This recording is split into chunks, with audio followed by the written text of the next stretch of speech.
Imagine standing up for what's right in the world that tells you to stay silent.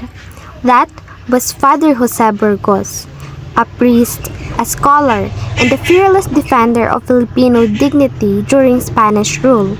Born in 1837 in Vigan, Ilocos Sur, Father Burgos grew up valuing education and eventually became one of the most learned Filipino priests of his generation, earning degrees in philosophy and theology.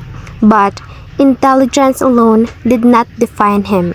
What truly set Father Burgos apart was that he refused to accept injustice as normal. He witnessed how Filipino priests were treated as inferior and replaced by Spanish friars regardless of merit. Instead of remaining silent, he spoke and wrote in defense of equality. His courage and influence made him a threat to the colonial system. After the Cavite Mutiny of 1872, he was falsely accused and executed along with Fathers Gomez and Zamora. Their deaths were meant to silence them, but instead, they awakened a nation. It wasn't just his actions that challenged the system. Father Burgos also used his word to fight for justice. His writings and ideas reveal why he was considered so dangerous by the colonial authorities. Father Burgos did not write to overthrow the government. He wrote to challenge lies and defend justice. He expressed his ideas through essays, petitions, and works like La Loba Negra, a novel that criticizes the abuses of Spanish colonial authorities and highlighted the oppression of Filipinos, especially priests. Through his works, Burgos exposed corruption, inequality, and hypocrisy, showing how system kept Filipino powerless. It reflected his belief that Filipinos deserve respect, fairness, and the opportunity to lead.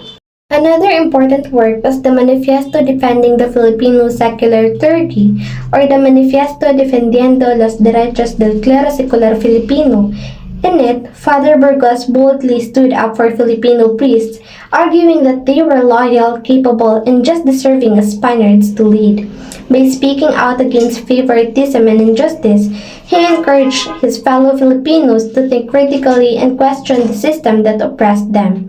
It was this courage and influence that made the Spanish authorities see him as the real threat, and eventually led to his martyrdom.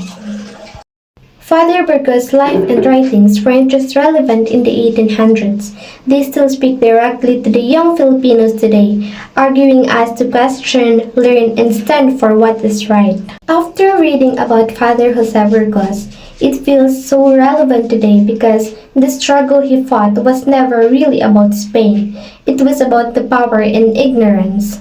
Even now, many systems still benefit when people do not talk. Corruption, abuse of authority, and misinformation continue to thrive when the youth are discouraged from thinking critically.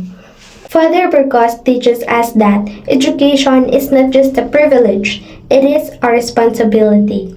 When young people are taught not to think, not to question, and just obey, they become easier to control. In a way, it feels true that a nation that teaches its youth not to think is quietly teaching them how to accept their own chains. For today's Filipino youth, his life is a reminder that being informed is already a form of resistance. You don't need weapons to fight injustice. Sometimes, it all takes knowledge, integrity, and the courage to speak when the silence feels safer.